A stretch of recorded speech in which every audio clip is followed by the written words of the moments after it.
Hello, beautiful people, and welcome to the Dragon Book Club. I'm Snappy, and thank you for joining me. I'm so excited for our inaugural episode, and today we're going to be diving into one of my favorite books of all time, the Book of the City of Ladies, written by Christine de Pizan. And we're going to have some real fun today because this is one of the most incredible pieces of literature and one of the most incredible people I've ever come across in history, and someone who I think needs to be celebrated and dove into. A lot of people were unaware of her, but Christine de Pizan is the first professional woman writer in Europe. She's born in 1364 in Venice, and she is daughter of the court astrologer there. And he is a highly educated magical person and teaches her a lot of his arts, including how to read and how to write. And at a young age, her father becomes the court astrologer for King Charles V of France. And she moves there with him, and she gets to receive a courtly education and is married at age 15. And as far as we can understand, it's largely a love marriage. She chooses to marry this man, and they are incredibly happy for a while. But what ends up happening is in 1389, at the age of 25, her husband, who is a court stenographer and works for the court, while traveling with the king, dies of the plague. And she is left to take care of herself, her children, her sister, and her mother. And it starts by, she first has to start fighting for herself in the courts of law. She begins having to fight for her state, and for what's rightfully owed to her through through the will of her husband. People keep trying to come after her and attack her. And she describes this period of her life as one of alchemical transformation.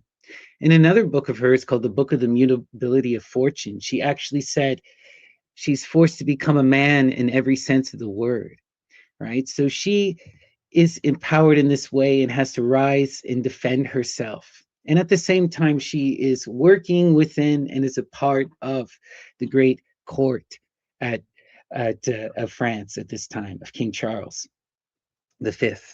And so she starts trying to figure out a way in which she can sustain herself, in which she can come into self empowerment. And it just so happens at this time, the king was kind of we're moving away now from King Charles into the next one.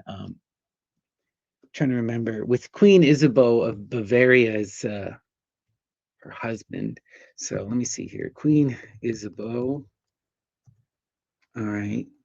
And yeah, King Charles the sixth. So it is by that time King Charles the sixth. So King Charles the sixth takes over, and things get a little bit different at this time. And at this time, Christine de Pizan is struggling. She's trying to come into herself. She's trying to protect her family and sustain herself, find a way in which she can provide for her family. And she's someone who's educated. She knows how to write. She knows all about books. She spent most of her time in the court library, right? Her husband encouraged her to read. Her father encouraged her to read. So she starts trying to figure out a way in which she can provide for her family through the skills that she has, right? And the connections that she has. And so King Charles VI, he's kind of, you know, they describe him as kind of mad. He may have been ill. He may have had some kind of, psychological issues. But for whatever reason, he was very childlike, and he was very into these stories of chivalry, of knights in shining armor, right? And he would have these performed at court, and he would patronize many of these books. And one such book that became patronized was called The Romance of the Roses. It had been begun in an earlier era, but King Charles VI, through influence of a lot of these misogynists and other characters at court, was encouraged to finish it, and he paid for it to be finished. And Christine was appalled at this work, utterly appalled at this work. So she saw an opportunity because she also noticed that many of the people in the court were appalled, especially her fellow educated women, right? And not just the women, right? Um, you know, people were starting to come far more into into reason at this time. At least that's what Christine believed, that she could have an audience, that she could convince people, and she could challenge these philosophical ideas. So what she winds up doing is she decides to write the Book of the City of Ladies as a direct kind of response to this, but as also a means of self-empowerment, as a mean to sustain herself and her family. So this book is wild. She winds up completing it in 1405, and it is such a magical incantation of a work, right? It's all about her constructing the magical city of ladies, building a foundation of empowered women across history who could come and teach us how to reach into the heights of the ideal, right? She's doing all this wild magic, and she comes into direct connection with these empowered goddesses, the three ladies. And scholars, when you look at the scholarship surrounding this work, there's a lot to be made about these characters. Often they're equated with the three virtues, the three fates. Sometimes they're created with the Titanic Muses. Most often, I've seen them connected to Athena, Themis, and Dike, various aspects of justice, or to these various triple goddesses, Hecate, Artemis. Wild, wild energy here, though. And we're certain that Christine was aware of all this because she's extraordinarily well read. She is someone who's coming out of this astrological alchemical tradition through her father, and she has access to the court library of France at this time, right? So really incredible magical work. And she writes this work to both defend women, to challenge this romance of the rose and similar types of chivalric writings, and to come into her own empowerment. And so she doesn't just write the book, she designs the whole book. And she gets all of these women artisans to help her create it. She creates these books as magical tomes, and many copies of these have survived. We've had over, I think it's over 20 manuscripts of the Book of the City of Ladies survive, original manuscripts. And we have hundreds and hundreds of these leather-bound tomes that were created because she created these massive icons with all this incredible magical art. And she was instrumental in every aspect of the book's creation. She chose the artisans, she chose the layout, she designed everything. And she sold it to all of these incredible, powerful people at the court. Most famously was John the Fearless, the Duke of Burgundy, Louis the First, the Duke of Orleans, and of course, Queen Isabeau of Bavaria. But, her books traveled far and wide. King Henry VIII was said to have one of her magical tomes, right? One of the really high-end prestige editions, so it even made it to the King of England, right? And she wrote several books, but what ends up happening with Christine is, she's existing during kind of a wild, radical time in French history when you're getting into this 100-year war. And after the English wind up overthrowing the crown, she retreats to the convent. She retreats to the convent, and she lives out the rest of her life as a nun. And she does, though, write one final piece before she leaves the world, and she writes she writes this famous poem. I'm trying to look at the title here. What is it called?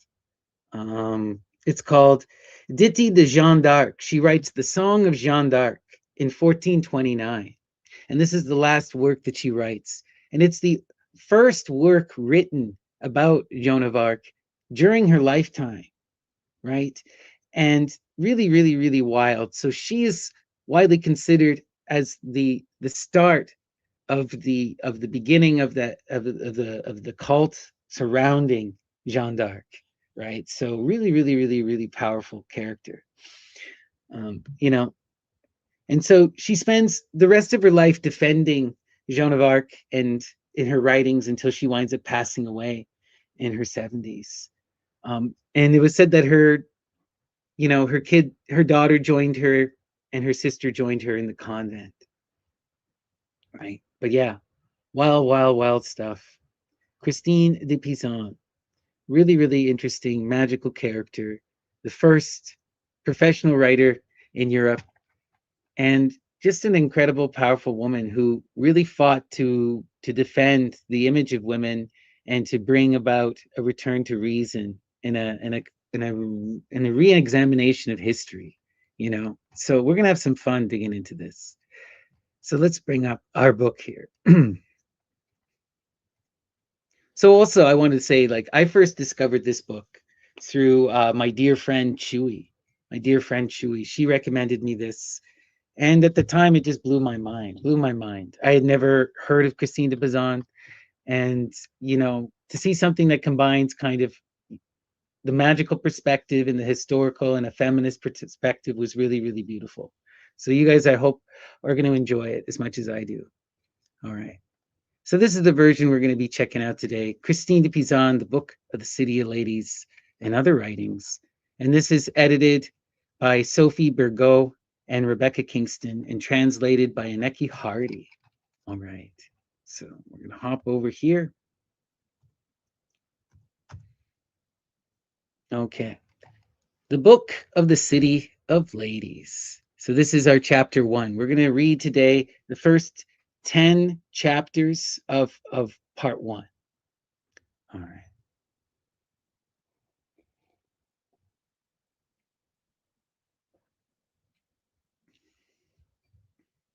Oh, and a reminder that after our reading tonight, we will be going over to the Temple of the Muses Discord to have an after discussion and a hangout. And everyone is welcome. So please come and join us there. Okay. So let's begin diving into this beautiful work, The Book of the City of Ladies. Here begins The Book of the City of Ladies. The first chapter explains the reason why this book was written. It has long been my habit to devote myself to the study of literature, but as I was sitting in my study one day amid a pile of books on all sorts of topics, my mind grew weary from trying to absorb the weighty opinion of the various authors I had been studying for so long. I looked up from my book thinking that for once I would put aside these complex questions and amuse myself with some light-hearted poetry instead.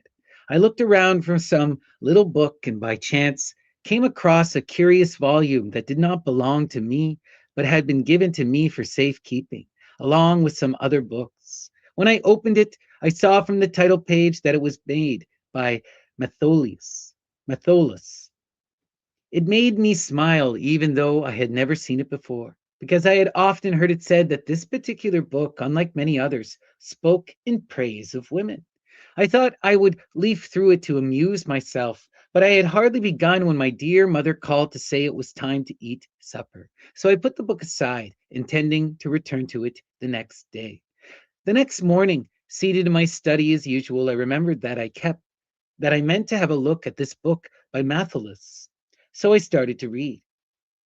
I kept at it for a little while, but soon decided to put it aside for later study.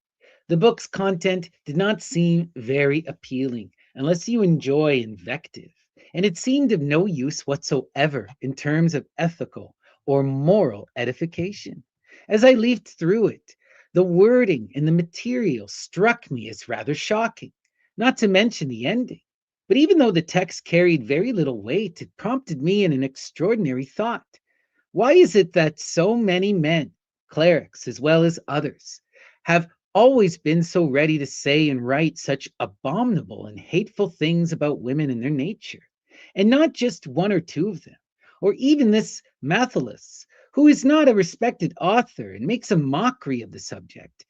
Generally speaking, nearly all essays by philosophers, poets, and orators, too numerous to mention, offer a similar view and draw identical conclusions, describing female nature as beset by vice. As I sat thinking deeply about these things, I started to examine myself, my own moral conduct as a woman, and that of other women I have met. All these princesses and great ladies of various social ranks who have been kind enough to share with me their private and personal thoughts. Examining the questions from all directions, I wondered if what so many illustrious men say about women could be true. But regardless of how long I thought about it, how much I turned the matter over in my mind, I could find no truth in their condemnation of women's nature and moral character. Yet their opinion was hard to ignore, because it would be too bizarre if so many reputable men and venerable clerics of great intelligence and vision had been telling lies on so many occasions. In fact, I could hardly find a scholarly book, regardless of its author, that did not contain some chapters or lines criticizing women. That brought me to the conclusion that my mind must be simple and ignorant, and thus unable to recognize my own shortcomings and those of other women. And so I should accept the opinions of others rather than trust my own feelings and experience.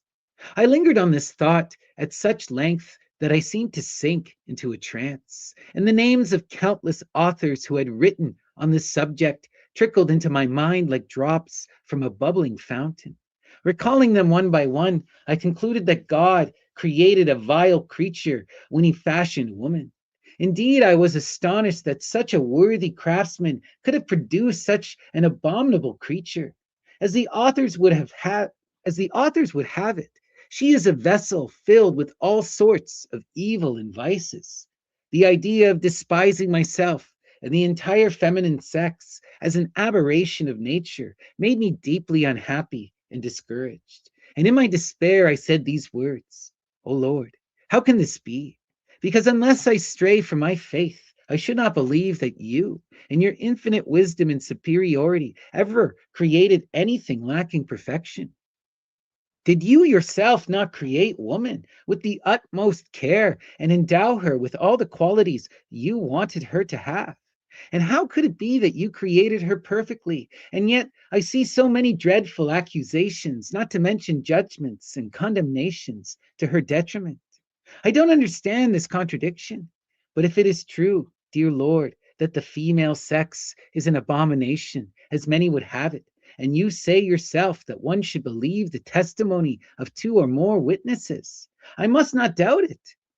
Alas, Lord, why did you not bring me into the world male, so that I would have the right qualities to serve you better and not go astray and be as perfect as men claim to be? But since you, in your benevolence, created me this way, forgive me if I don't serve you well enough, dear Lord, and do not be displeased, for a servant who receives fewer rewards from his master has fewer obligations to serve him well." These words and many others I spoke to God, sick at heart and lamenting in my foolishness how deeply unhappy it made me that God had put me into this world in a female body. Chapter 2. Here Christine recounts how three ladies appeared before her, and how the one in front spoke to her and comforted her in her distress.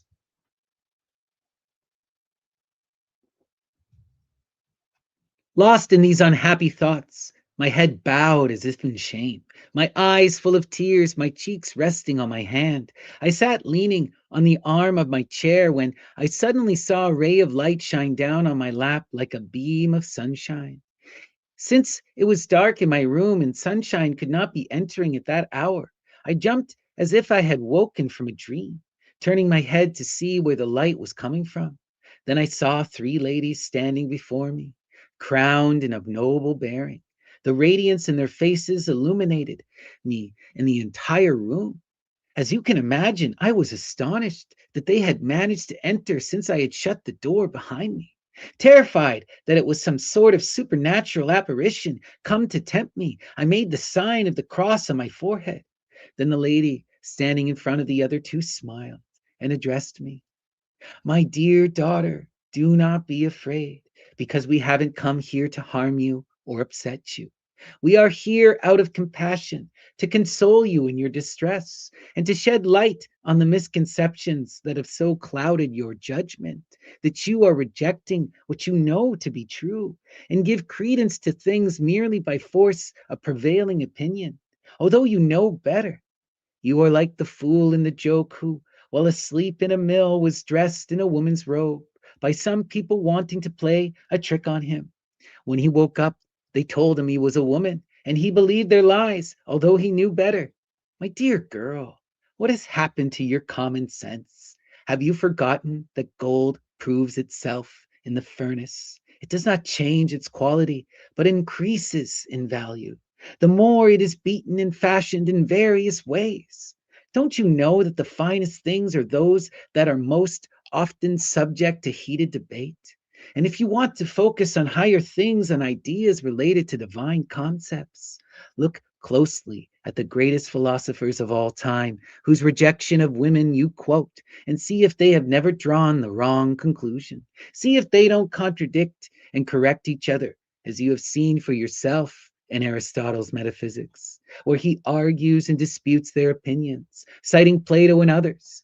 Note that St. Augustine and other ecclesiastic authors of note have done the same, even taking issue with Aristotle on certain subjects, although he is considered the prince of all philosophers, the king of natural and moral philosophy.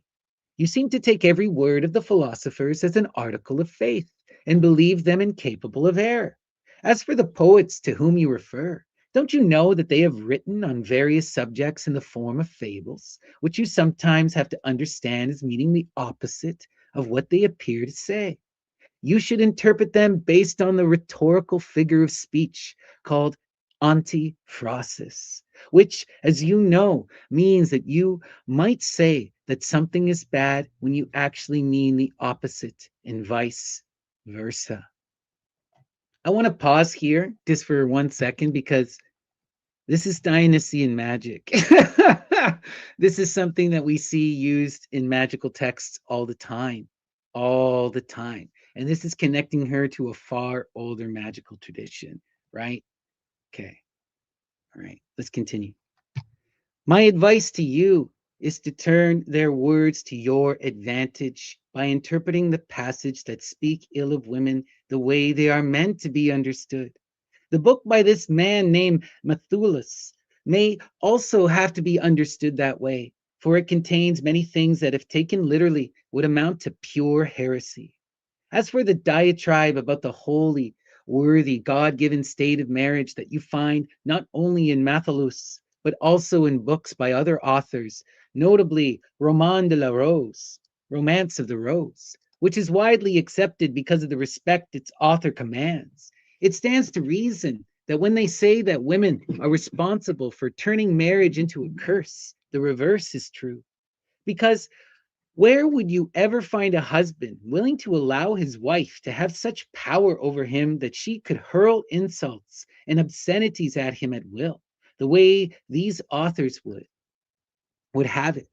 If you have read about this, but I don't believe you have ever seen it for yourself, because it is a deceitful pack of lies. Finally, my dear friend, I should tell you that it is your naivety that has led you to form the opinion you hold right now. So do get a hold of yourself, regain your senses, and don't worry about these trivial matters. For you should know that bad things said about women do not dishonor women, only those who utter them. Chapter 3. Here Christine recounts how the lady addressing her explained her identity, function, and purpose, and announced that Christine would construct a city with the help of these same three ladies. As I listened to these words addressed to me by the illustrious lady, I didn't know which of my senses was more absorbed by her presence, my hearing as I took in her noble words, or my sight as I watched her great beauty and dress, her noble bearing, and her amazing composure. The other two ladies looked the same, so I didn't know which one to watch. In fact, the three of them resembled each other so closely that you could hardly tell them apart, except that the last one seemed even more imperious than the other two. Her face had such a fierce quality that no matter how brave you were, if you looked into her eyes, you would become afraid of committing a transgression because you instantly sensed that she posed a threat to all wrongdoers. Out of respect, I rose to my feet before these ladies, watching them in silence, so captivated that I could not think of anything to say. I was most curious to know who they could be, and if only I could have found the courage, I would have liked to ask them their names, where they were from, and the significance of the richly ornamented and distinct scepters each carried in her right hand. I also wanted to know why they had come, but since I did not consider myself worthy of questioning such noble ladies as these seemed to be, I did not dare speak, and continued gazing at them, still frightened, but also reassured by the words I had heard, which had begun to change my mind. Then the wise lady who had addressed me replied to my unspoken questions, apparently able to read my mind. She said, "My dear daughter, you should know that God in his wisdom manages all things. Although we are celestial beings, he has sent us to mingle with the people of this world, to maintain order and justice for the institutions we ourselves have established for various functions according to God's command. All three of us are his daughters and born from him. My task is to step in when men and women have lost their way and put them back on the right track. When they go astray but still know me, when they see me, I go to them in spirit and preach to them, showing them how and why they failed. Then I show them the path to follow and how to avoid the pitfalls. And because it is my role to clearly and truly show all people their own strengths and weaknesses, you see me holding in my right hand the shining meter in lieu of a scepter. You should know that whoever looks into it will see her or his true nature. Oh, my mirror has great power. It is not for nothing that it is encrusted with precious stones, as you can see, for it shows the essence, quality, proportions, and measure of all things, and nothing can be done well without it. I know you would also like to learn the roles of my sisters, whom you see before you, but to make sure you perfectly understand our evidence, each of us will address you in turn and tell you her name and function. Now I will explain why we have come here. Be aware that since we never do anything without good reason, our appearance here has a specific purpose. Although we do not frequent all places, and not everyone gets to see us, you deserved to receive a visit from us because of your great love for true knowledge, which you pursue through long and constant study. This has made you into a solitary person, withdrawn from the world, and we have come to console you in your anguish and perplexity, dear friend, and to explain the things that trouble your soul and confuse your thoughts. There is another, even more important reason for our visit, which we will now tell you about. You should know that we wish to prevent others from making the same mistake you have made, and to ensure that from now on, ladies and all other worthy women will have a refuge and a place where they can defend themselves from all these assailants. These ladies have been defenseless for too long now, like an unfenced field without a champion to take up their cause, while the powerful men who are legally obliged to see to their defense have allowed them to be trampled in the mud through negligence and indifference. It is no wonder that women's malevolent opponents and the villains who made women the object of vicious criticisms have won the war against them. They were defenseless. Have you ever seen a city not taken when there was no one to defend it, or an unjust case lost by someone pleading without opposition? Women, in their sweet natured and humble way, have remained patient as commanded by God in trusting his justice. They have graciously endured the grave insults that have unjustly been meted out to them, some of them in person and many others in writing, referring to God as is their right. But now it is time to take their just cause from the Pharaoh's hands, and that is why you see the three of us here before you. We have come out of compassion to tell you about a certain building project in the shape of a strong, well-constructed city that you are destined to erect with our help and guidance, and that will be inhabited only by illustrious meritorious ladies. For the gates of our city will be closed to those lacking virtue. Chapter 4. Here we learn how the lady, before disclosing her name, provides more details of the city Christine is to build and explains that she is charged with helping Christine construct the city's walls and enclosure. Thus, my dear daughter, you among all women have been given the privilege to build the city of ladies, to lay the foundations. You will draw running water from the three of us as from a clear well, and we will provide you with building materials stronger and more durable than any marble sealed with cement. Your city will be beautiful beyond compare, and it will last forever. Have you not read how King Tros founded the great city of Troy with the help of Apollo, Minerva, and Neptune, who were considered gods by the people of that time? And how Cadmus founded the city of Thebes at the urging of the gods? Yet in the course of time, even those cities were destroyed and fell into ruin.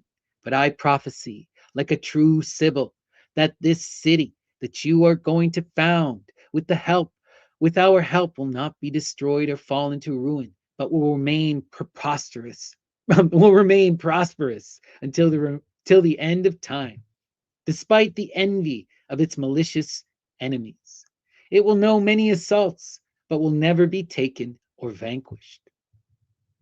A long time ago, as the history books will tell you, certain ladies of great courage, who would no longer tolerate servitude, founded the realm of Amazonia. It lasted for a long time under the rule of several queens, illustrious ladies, elected by the women themselves, who governed them well and maintained their rule with great vigor. And although they were all very strong and powerful, conquering a large part of the whole Levant during their rule, and though all neighboring countries feared them, including Greece, the noblest country in the world at the time, the power of this realm still waned over time, as is the way of all earthly monarchies. All that is left of them now is their names. You, however, will construct a much more powerful city. To get it started, the three of us have agreed that I should be charged with providing you with tough, indestructible cement to lay strong foundations and build the great walls that are to surround the city, tall and sturdy, with mighty towers and surrounded by moats and outer fortresses, as is appropriate for a city strong enough to be able to resist all attacks. Following our plan, you will set the foundations deep into the ground to make them last, and build the walls so high that the inhabitants will fear no one. Daughter, now that I have told you why we have come, and to make sure you have faith in what I tell you, I will now give you my name. Its sound alone will tell you that if you wish to follow my instructions, you will have in me a leader who will help you avoid mistakes in your work. My name is Lady Reason. Decide for yourself whether you are in good hands. That is all I have to say for now. Chapter 5. Here Christine recounts how the second lady discloses her name, explains her role, and tells Christine how she will assist her in the building of the city of ladies. When the first lady finished speaking and before I had the opportunity to respond, the second lady said, "My name is Lady Rectitude. I reside more in heaven than on earth, but I dwell among the just like a ray of light from God and a messenger of his goodness. I encourage them to do the right thing, to give each person his or her due as far as possible, to speak and uphold the truth, to defend the rights of the poor and the innocent, to refrain from stealing from others, and to uphold the reputations of those unjustly accused. I am the shield and defender of God's servants, and I curb the power of the wicked. I make sure that the industrious receive rest and the deserving are rewarded, and I am their advocate in heaven. Through me, God reveals his secrets to those who love him. This shining ruler that you see me hold in my right hand, in place of a scepter, is the yardstick that separates right from wrong and shows the difference between good and evil. Whoever follows it will not go astray. The just will rally to this rod of peace and draw support from it, and the wicked will be punished. What more can I tell you? This yardstick, whose powers are infinite, measures all things. Know that it will serve you, and you will need it to measure the structure you have been commissioned to erect. You will need it to build this city, to lay out its interior, to construct its tall temples and measure its palaces, houses, and dwellings, its streets and squares, and everything else that is needed to populate the city. I have come to help you, and that will be my role. Don't worry about the breadth and the great circumference of the outer walls, because with God's help and our assistance, you will build a great city and fill it with strong, beautiful dwellings and inns, leaving no space unused. Chapter 6. Here Christine relates how the third lady described herself and her role, how she would help Christine construct the tall roof timbers of the towers and palaces, and how she would bring her a queen accompanied by a retinue of noble ladies. Next, it was the third lady's turn to speak. She said, "My dear Christine, I am Lady Justice, God's most special daughter, for my essence flows directly from his own. I reside in heaven, on earth, or in hell. In heaven for the glory of the saints and blessed souls, on earth to divide and allot to all their portion of good and evil as they deserve it, in hell to punish the wicked. I am impartial because I have neither friend nor foe, and I am steadfast. No one can persuade me through pity or move me through cruelty. My role is purely to judge, to divide, and to give everyone their just deserts. I sustain all things. Without me, nothing would remain stable. I am part of God, and God is part of me. We are one. Whoever follows me cannot fail, because my way is unerring. I teach all men and women of sound mind who believe in me to correct, know, and regain control of themselves above all, to do unto others as they would have them do to themselves, to distribute goods without showing favoritism, to tell the truth, to avoid and despise lies, and to reject all forms of vice. This vessel of fine gold that you see me holding in my right hand, resembling a measuring cup, was given to me by God my Father. It serves to mete out to each person his rightful portion. It is engraved with the fleur de lis of the Holy Trinity, and always measures the right portion, so that no one can ever complain of what I allot to them. Mortal men have other measures they claim are based on mine, but they are wrong.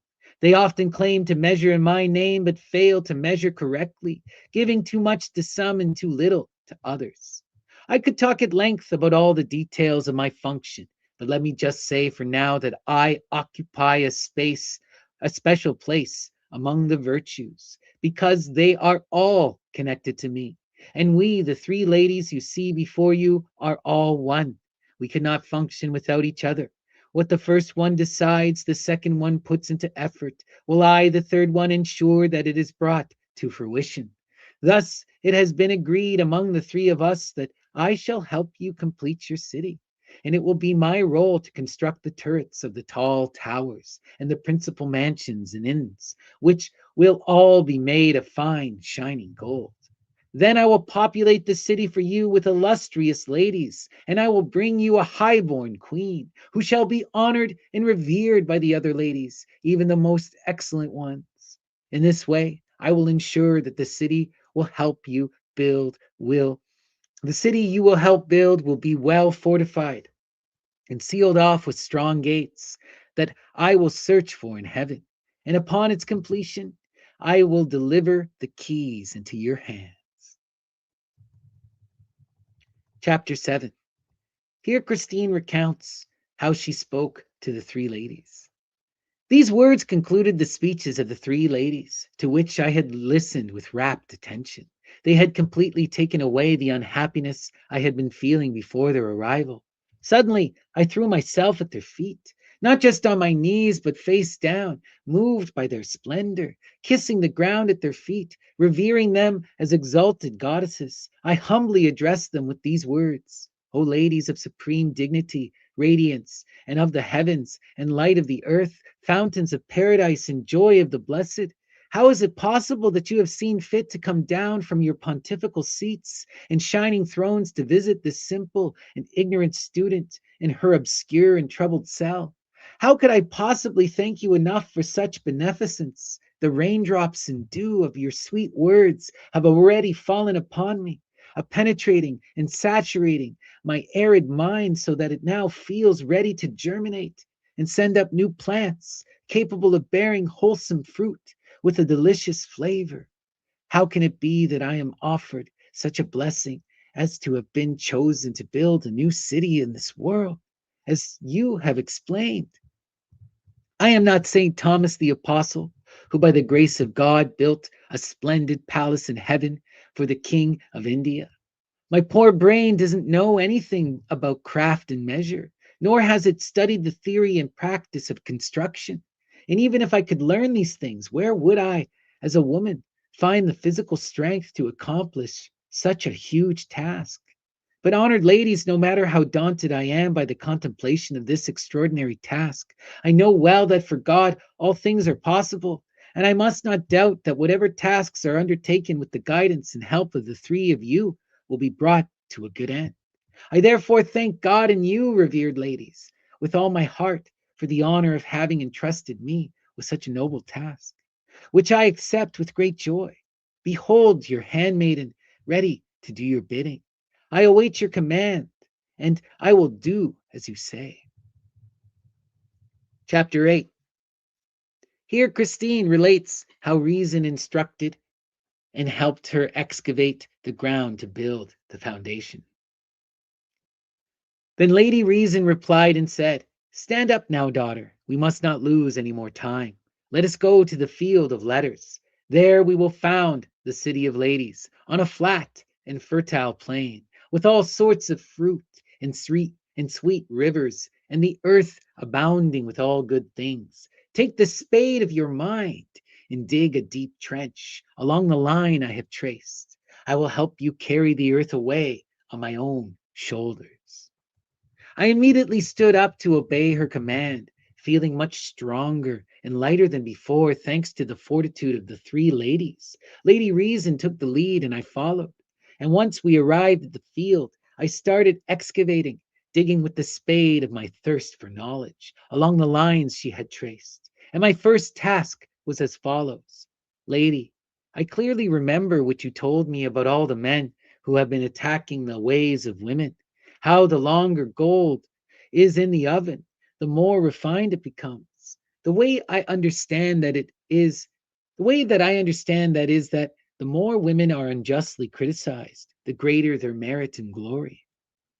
But please tell me why this is so, and why so many different authors have spoken out against women in their books, since I already know from you that they are wrong. Is it nature that makes them do this, or are they governed by hatred? Can you explain that?" She replied, "Daughter, to help you understand the matter more clearly, I will carry away this first bucket of earth. You should know that their behavior is certainly not governed by nature. In fact, it is completely the opposite, because there is no greater and stronger bond in the world than that of love, which nature creates between men and women by the grace of God. The reasons why men keep slandering women are diverse, and that also applies to the authors you have read. Some have attacked women with good intentions, that is, to draw lost men away from the company of vicious and dissolute women with whom they might be besotted, or to prevent them from becoming besotted, to keep men from leading a shameless and sinful life. They blamed women in their entirety to make men believe that all women are abominations. My lady," I replied, "please forgive me for interrupting, but since they were motivated by good intentions, did they do the right thing? It is said, after all, that men are judged by their intentions." "You misunderstand, my dear daughter," she said, "because there is no excuse for gross ignorance. If someone killed you with good intentions but out of foolishness, could that be justified? No. Those who engage in this practice, whoever they are, have acted unjustly because injuring and harming one party in order to help another is unjust. Denouncing all female behavior is contrary to the truth, as I will show you by giving you an example. Let us suppose that it was done with the intention of curing foolish men of their foolishness. That would be tantamount to criticizing fire, a very good and necessary element, because some people burn themselves, or cursing water because someone drowned. The same can be said of all good things that can be used well or badly. One should not denounce all women because some fools seek to harm their reputations. You yourself eloquently covered this point elsewhere in your writings. But those who have made a habit of voicing these opinions, whatever their intention, have generalized merely to make their point. Like someone who has an enormous robe cut from a piece of fabric just because it costs him nothing and nobody objects. In the process, he appropriates the rights of others to his advantage. But as you have rightly said elsewhere, if these writers were only trying to draw men away from foolishness and keep them from getting entangled by criticizing the life and ways of women who prove themselves vicious and dissolute, then I admit they would have produced excellent work. To tell the truth, there is no one in this world you should avoid more than an evil, sinful woman.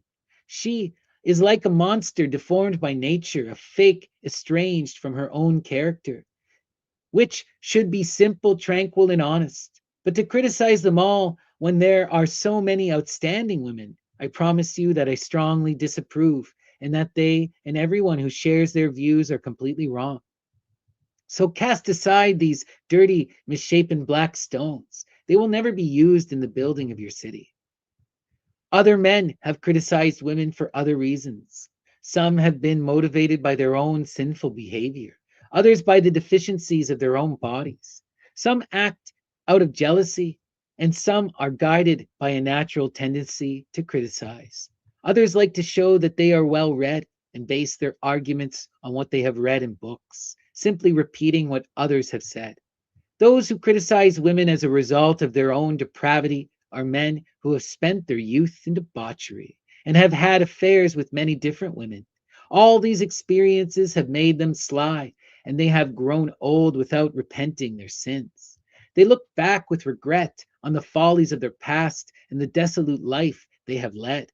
But nature has grown cold in them and does not permit them to accomplish their impotent desires. They regret that what they considered the good old days are now behind them, and they are confronted with younger men who seem to be leading the life they used to enjoy. The only way they know of to get rid of their nostalgia is to criticize women, in the belief that this will make them less attractive to other men. These old men often say lewd and dishonest things, as you can see in the book by Mathalus. He actually admits to being an impotent old man filled with desire. This is an excellent example to prove the truth of what I am telling you, and you can safely believe that this applies to many others. But these corrupt old men who are rotten, like those who advance leprosy, should not be confused with the fine, upright men of old, whose virtue and wisdom I have perfected, because not all old men share corrupt desires. That would be a shame. Following their hearts, these men speak exemplary words, honest and wise. They detest all misdeeds and slander, and they neither attack nor defame either men or women.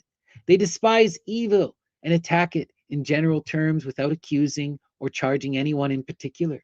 And they counsel the avoidance of evil, the pursuit of virtue, and following the right track. Those who are motivated by their own bodily infirmities are often impotent and physically deformed. They have caustic and malicious minds, and the only way they know how to handle the frustration caused by their frailty is to attack those who give pleasure to other men. That way, they think they can turn others away from the pleasure they can no longer enjoy themselves. Those who have attacked women out of envy are often wretched men who have met women of greater intelligence and nobler ethic than they possess themselves, which pains them and makes them resentful. The envy they feel causes them to attack all women in the belief that this will demean and diminish their merit and reputation.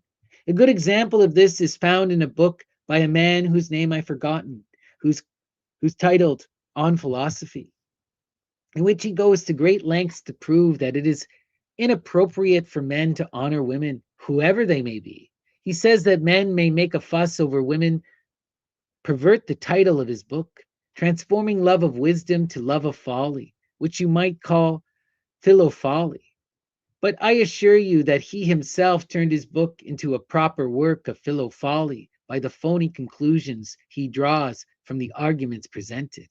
In terms of those who are slanderous by nature, it is not surprising that they attack all women, since they criticize everyone. Yet I assure you that any man who readily slanders women has a mean spirit, because he acts against reason and against nature. Against reason, because he is very ungrateful and fails to recognize the great blessings women have bestowed on him. So great, in fact, that he will never be able to make up for them no matter how hard he tries, and he will always need them. Against nature, because there is neither beast nor bird that does not naturally love its partner, that is, the female. Thus, it is quite unnatural for a rational man to do the opposite. There is no work, no matter how worthy or skillful its maker, that has not been and does not continue to be imitated by others. There are many who want to try their hand at writing, and they think they cannot go wrong copying from other authors what they want to say. So they engage in slandering women, as I well know. Some of them want to join the dialogue and scribble texts that are like water without salt, one as insipid as the next. Or they produce inane ballads about the morals of women, princes, or other people, when they don't recognize and can't correct their own pathetic conduct and inclination. But some people who are as ignorant as they are claim that these works are the best in the world. Chapter 9. Here Christine tells how she dug into the ground, meaning that she asked questions of Lady Reason and how Lady Reason replied. Now that I have prepared and set up your great task, you should continue digging up the earth, following the line I have drawn. To comply with her command, I struck out with my spade with all my might, saying, Lady, why is it that Ovid, who has the reputation of being the greatest of all poets, although some people, myself included, think that Virgil is the better of the two, correct me if I'm wrong, engaged in so much criticism of women? Take his book titled The Ars Amatoria, or Remedia Amoris, The Art of Love, and others of his works. Reason replied, Ovid was a man with superb skill in the art of poetry, and he had a great and keen understanding of everything he undertook. Yet he engaged in all sorts of frivolity and carnal pleasures, and not just in one relationship. He took up with any woman he could find. He knew no restraint or loyalty, and had no lasting affection for a particular woman. He led that sort of life throughout his youth as long as he could, but in the end he received his just deserts. He lost not only his reputation and possessions, but even parts of his body, having been sent into exile for his lecherous nature and his encouragement of others to follow his example. And when he eventually called back from exile, thanks to some powerful young Romans, he did not stop himself from returning to the same sinful life for which he had already been punished. He was castrated and disfigured for his reprehensible acts. And this is exactly the point I was making.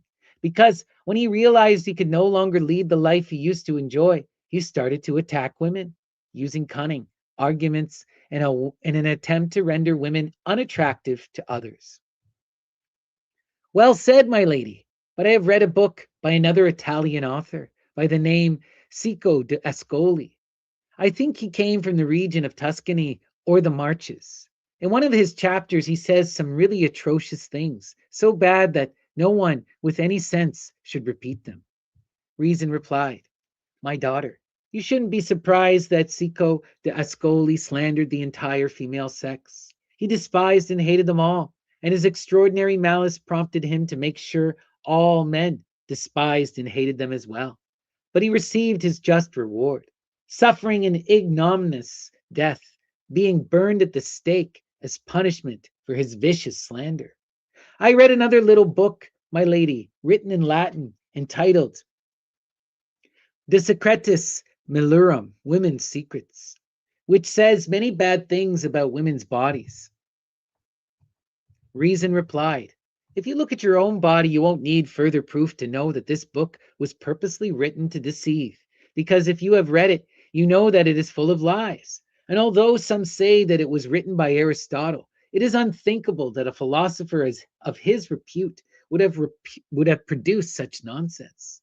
Women will know from experience that certain things in this book are totally untrue and complete nonsense, which will permit them to conclude that the rest of the book must also be a fabrication. But don't you remember the part at the beginning that says that some pope or other excommunicated every man who read the book to his wife or gave it to her to read? Yes, my lady, I remember it well. Do you know the malicious reason why this lie was given at the beginning of this book? To convince stupid and ignorant men? No, lady, not unless you tell me.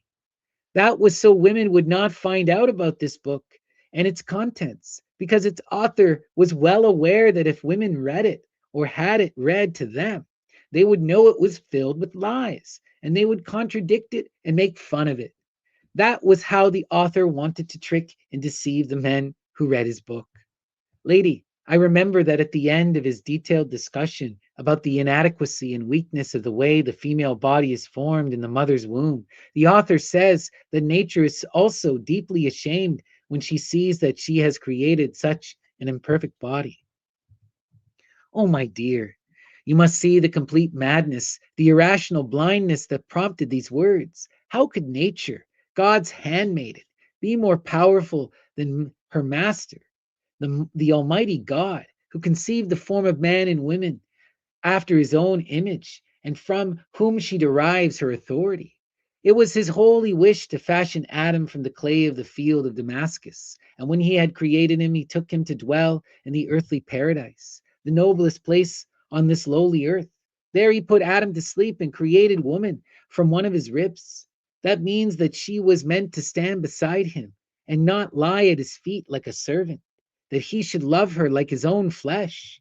If the divine craftsman was not ashamed of the creation and shape of the female body, why would nature be? Ah, it is the height of folly to say that. Indeed, how was she formed? I do not know if you've thought of this. She was created in the image of God. How can anyone dare slander the vessel that bears such a noble imprint? But when some people hear that God created man in his image, they are foolish enough to believe that this refers to his material body. That is incorrect, however, for God had not assumed a human shape at that time. In fact, it refers to the soul, the intellectual spirit that will last to eternity in God's image. God created this soul and put equally good and noble souls in the bodies of men and women. But to return to the creation of the body, woman was made by the divine craftsman, and there was she created in the earthly paradise. And from what? Was it a vile material? On the contrary, it was from the noblest material ever created, the body of man, that God made woman. Lady, as I understand you, woman is a noble being, but Cicero said that man must never serve woman, and that he who does debases himself, for one should never serve one's inferior.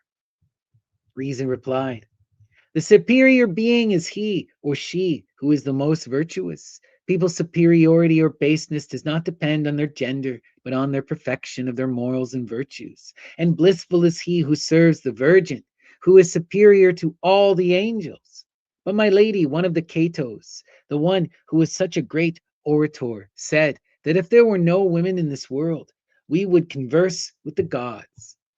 Now, Reason replied, now you can see the foolishness of one who is considered wise. It is thanks to women that man reigns with God. And if anyone says that it was a woman, Lady Eve, who caused man's fall from paradise, I would answer that man gained more through Mary than he lost through Eve. Because if Eve had not sinned, humankind would never have become one with God. Thus, both men and women should be grateful for this sin that has brought them so much honor. If a creature caused human nature to take a fall, the creature raised it that much higher. As for men conversing with the gods, if women did not exist as mentioned by this Cato, he spoke truer than he thought, because he was a pagan, and among the followers of this belief, it was thought that gods reside in both heaven and hell, meaning that they called the devils the gods of hell. So you can see that it is no lie that if it had not been for Mary, men would indeed be conversing with those gods. More discussion and answers on the same topics. Chapter 10. This Cato Uticensis also said that a woman men find attractive resembles a rose, pleasant to see, but hiding a sharp thorn. Reason again replied. Again, this Cato spoke truer than he knew, for nothing is and should be more pleasant to behold than a good, honest woman of virtue. As for the thorn, that does have a permanent place in a woman's heart in the shape of fear of committing a sin and contrition. It is what keeps her tranquil, level-headed, and respectful, and it is her salvation. Lady, some authors have argued that women are by nature gluttonous and obsessive with food. Is that true? Daughter, you have often heard the proverb that says, what nature gives, no one can take away. Thus, if women were inclined that way by nature, it would be most surprising that they are rarely or never found in places where delicacies and sweets were sold, such as in taverns and other places serving that purpose. If anyone argued that it is shame that keeps them away, I would say that this is patently untrue, that what keeps them away is their natural disposition, which is not inclined that way. But let us suppose that they were so inclined and that shame gave them the power to resist their natural inclination. Then their virtue and constancy do them great honor. And on that subject, don't you remember standing at the door of your house on a feast day not long ago, talking to the honorable young lady who is your neighbor, and seeing a man coming out of the tavern? He was talking to another man, saying, I have spent so much in the tavern that my wife won't drink any wine today. You called him over and asked him why she would not drink any wine, and he said, because, lady, she asks me every time I come from the tavern how much I have spent, and if it is more than 12 pennies, she wants to compensate what I spent by not drinking any wine herself. She says that if we both were to spend a lot of money, our earnings would not cover it. I remember that well, my lady, I said, and Reason replied, there are plenty of examples to show you that women are sober by nature, and those who are not go against their own nature. There is no uglier vice in a woman than gluttony, because wherever it shows itself, this vice attracts many others. By contrast, you see large numbers of women going to church, attending sermons, and making their confession, clutching their rosaries and books of hours. That is all quite clear, my lady, I said. But those men say that they go there all dressed up to show off their beauty and make men fall in love with them. Reason replied, that would be easy to believe, dear friend, if one only saw young and pretty women there. But if you pay attention, for every young woman, you will see 20 or 30 soberly dressed elderly women frequent these holy places. And women are not only pious, they also embrace charity. Because who else visits and comforts the sick, helps the poor, visits the hospitals, buries the dead? It seems to me that this work is all done by women, and that these are the noblest roads God can command us to follow. You put it very well, my lady. But I know another author who says that women have a weak spirit and are like children, which is why children like to talk to them, and they like to talk to children. Reason replied, daughter, if you closely observe children, you will see that they are naturally drawn to affection and gentleness. And what in this world is more affectionate and gentle than a well-mannered woman? Ah, the perversity of those vicious, diabolical people who want to turn the quality and virtue of kindness that is in the nature of women into a vice and disgrace. If women love children, it is not because they are ignorant, but because of their innate gentleness. And if they are sweet like children, they are extremely well guided, for that is the word of the gospel. When the apostles were arguing about who was the greatest among them, didn't our Lord call over a child, put his hand upon its head, and say, I say unto you that whoever will be small and humble like this child shall be the most exalted. For those who humble themselves shall be raised up, and those who raise themselves up shall be humbled. My lady, men who have forged the strong weapon from a Latin proverb that they use to attack women. It says, God made women to weep, talk, and weave. Reason replied, certainly, dear daughter, there is truth to this proverb to the extent that whoever believes or says it does not use it to attack women. It is a wonderful thing that God instilled these qualities because many have been saved by their tears, words, and weaving. To those who attack women for their inclination to weep, I say, if our Lord Jesus Christ, from whom no thought is hidden, and who knows and sees into every heart, and thought that women's tears spring only from weakness and simple mindedness, his sublime dignity would never have allowed his own esteemed and glorious body to weep tears from compassion when he saw Mary Magdalene and Martha, her sister, weep over the death of their brother the leper, whom he resurrected. O God bestowed such boundless favors on women when he graced them with tears. Instead of condemning Mary Magdalene's tears, he was moved by them and forgave her sins. In fact, it is thanks to those tears that she now gloriously resides in heaven.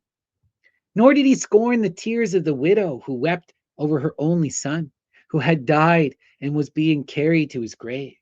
Our Lord, who saw her weep, and who is the wellspring of all pity, was moved to compassion by her tears. He went to her and asked, woman, why do you weep? And instantly brought the child back to life. God has performed other miracles, too numerous to mention.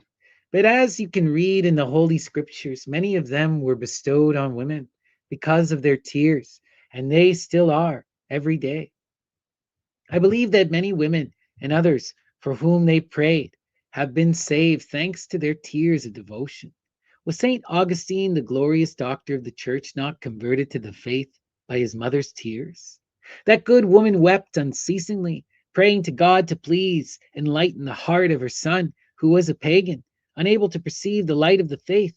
St. Ambrose, whom this pious woman often visited to implore him to pray to God on her son's behalf, told her, woman, I don't believe it is possible that so many tears could be shed in vain. Oh, blessed Ambrose, you certainly did not believe that women's tears were frivolous. And this is how you could answer the men who take women to task for it. It is because of a woman's tears that this holy saint, the revered St. Augustine, shines from the altar, brightening and illuminating the Holy Church. Let men say no more on this subject. It is also true that God gave women the power of speech. May he be praised for it. If he had not, they would be mute.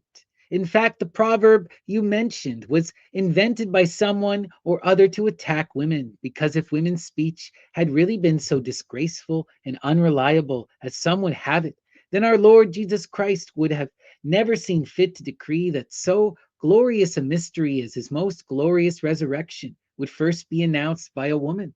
He commanded the blessed Mary Magdalene, to whom he first appeared on the first day of Easter, to announce it to his apostles, and to Peter. O blessed God, praise be upon you who, with the other infinite gifts and favors you bestowed upon the female sex, choose a woman to be the bearer of such exalted and precious news. Those jealous men should really stop saying such things if they ever thought about this, my lady, I said.